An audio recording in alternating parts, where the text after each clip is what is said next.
सर्व प्रवक्त्यांना नोटीस जारी केलेली आहे। पक्ष नेतृत्वाशी चर्चा करून युतीवर बोला। उलटसुलट वक्तव्य करणाऱ्यांना राष्ट्रवादीने तंबी दिलेली आहे। मिटकरींमुळे ही नोटीस काढली का अशी चर्चा आता सुरू झाली आहे।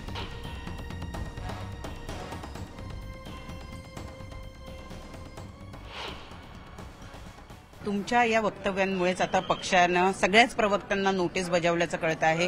तुम्हाला अशी काही नोटीस मिळाली आहे का आणि काय म्हटलंय त्यांनी? माझ्या नावाची नोटीस निघालेली आहे, पण अद्याप मला ती मिळालेली नाही। ती नोटीस मी वाचली नाही आणि जर सर्व पक्षाला अशी नोटीस मिळाली असेल तर त्या नोटीसचं प्रत्येक पक्षाच्या तिन्ही पक्षाच्या प्रवक्त्यांनी पालन केलं पाहिजे।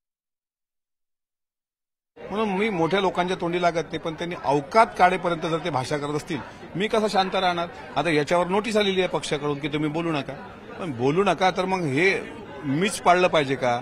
त्यांच्या प्रवक्त्यांनी पण तोंडाला लगाम घातला पाहिजे ना। जर आपल्या पक्षाच्या एखाद्या आमदाराला दरेकर साहेबांसारखा एखादा महायुतीतल्याच पक्षाचा आमदार एकेरी भाषेत जर बोलत असेल तर त्यावर सुद्धा आमच्या पक्षश्रेष्ठींना विनंती आहे की त्यांचे थोबाड जरा आवरायला सांगा, त्यांच्या तोंडाला लगाम लावा। त्यांना बोलता येते, आम्हाला बोलता येत नाही। त्यांच्या तोंडात जोर आहे आणि आमच्या तोंडात काही जोर नाही।